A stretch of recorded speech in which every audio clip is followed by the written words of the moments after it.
These people are efficient, professional, compulsive consumers. They think of that as their national pride. It's their civic duty. Consumption. It's the new national pastime. Fuck baseball. It's consumption.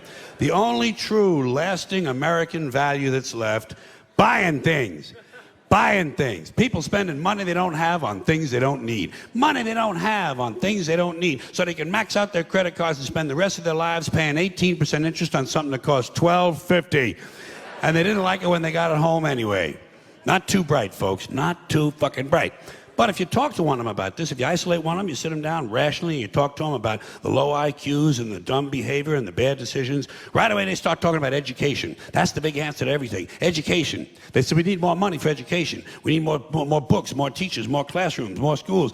We need more testing for the kids. You say to them, well, you know, we've tried all of that, and the kids still can't pass the test. They say, don't you worry about that. We're going to lower the passing grades. And that's what they do in a lot of these schools now. They lower the passing grades so more kids can pass. More kids pass, the school looks good, everybody's happy, the IQ of the country slips another 2 or 3 points, and pretty soon all you'll need to get into college is a fucking pencil.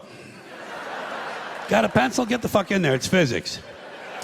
Then everyone wonders why 17 other countries graduate more scientists than we do.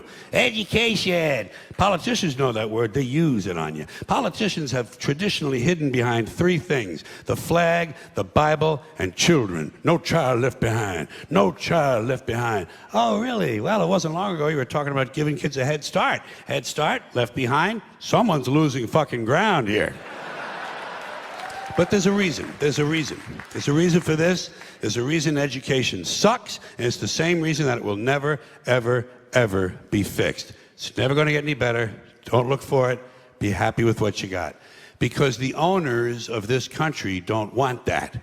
I'm talking about the real owners now. The big, the wealthy, the real owners, the big wealthy business interests that control things and make all the important decisions.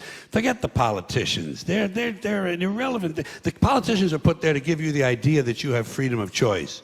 You don't.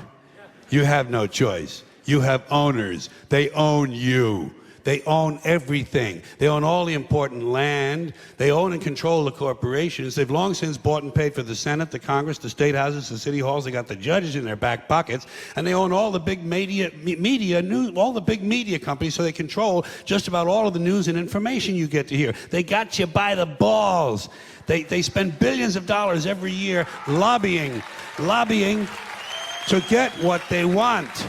Well, we know what they want. They want more for themselves and less for everybody else. But I'll tell you what they don't want. They don't want a population of citizens capable of critical thinking. They don't want well-informed, well-educated people capable of critical thinking. They're not interested in that. That doesn't help them. That's against their interest. That's right. You know something? They don't want people who are smart enough to sit around the kitchen table and figure out how badly they're getting fucked by a system that threw them overboard 30 fucking years ago.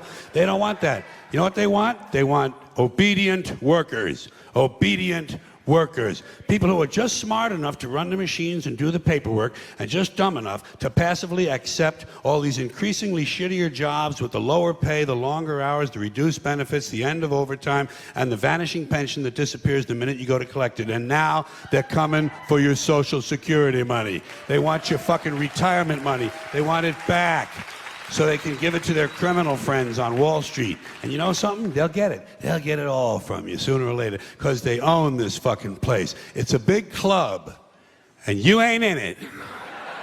You and I are not in the big club. And by the way, it's the same big club they used to beat you over the head with all day long, when they tell you what to believe. All day long, beating you over the head in their media, telling you what to believe, what to think, and what to buy. The table is tilted, folks. The game is rigged. And nobody seems to notice.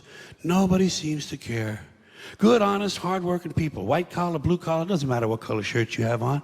Good, honest, hard-working people continue. These are people of modest means. Continue to elect these rich cocksuckers who don't give a fuck about them.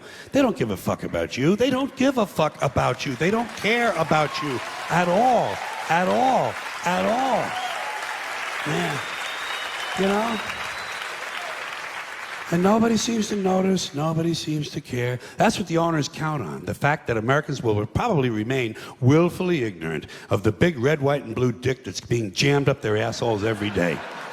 Because the owners of this country know the truth. It's called the American dream, because you have to be asleep to believe it.